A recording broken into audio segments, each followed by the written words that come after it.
મિર્ચી morning.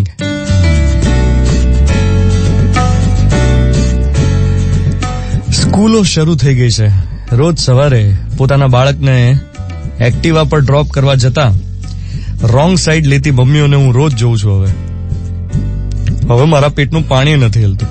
પહેલા તો કેવું થતું કે હું આવા રોંગ સાઈડ લેતા લોકોને જોતો ને તો એમને ટોકતો, સામે ચાલીને એમની પાસે જતો અને નમ્ર ભાવે એમ કહેતો કે બેન, હા તમને રાઈટ સાઈડ લાગે છે. મોટા ભાગની મમ્મીઓ મને આમ ઘુરકિયા કરતી નજરે જોતી, જાણે મેં શું કહી દીધું હોય. ડોળા કાઢી કાઢીને મોં મચકોડીને આગળ વધી જતી. કોઈ વળી બહુ અગ્રેસિવ હોય તો આપણને સામો જવાબ પણ આપે કે તું તારું કામ કરને.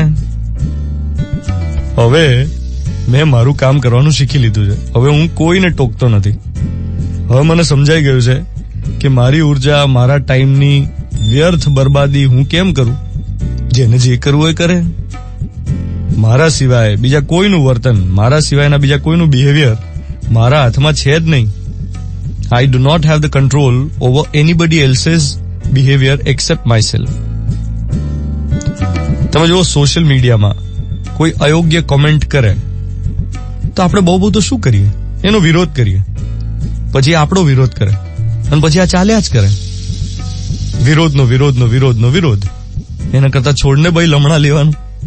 વોટ્સએપમાં જોજો ઘણી વાર થતું હોય, ગ્રુપમાં કોઈ કંઈક મેસેજ કર્યો, પછી કોઈ કંઈક વિરોધ નોંધાયો, પછી ચાલુ થઈ જાય ચેન રિએક્શન.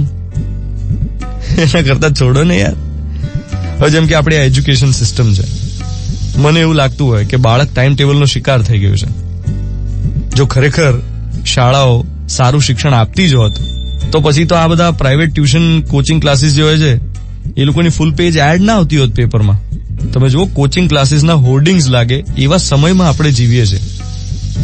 હવે આને હું કે તમે એકલા હાથે કેવી રીતે બદલવાના? એટલે સિસ્ટમને એક્સેપ્ટ કરી જ લેવી પડે કે ચાલ્યા કરે, હશે. આપણી સિસ્ટમમાં બાળકને કેળવણી નહીં, માત્ર પુસ્તકીય જ્ઞાન મળે છે. That's it. આ આપણે એક્સેપ્ટ કરવું પડે.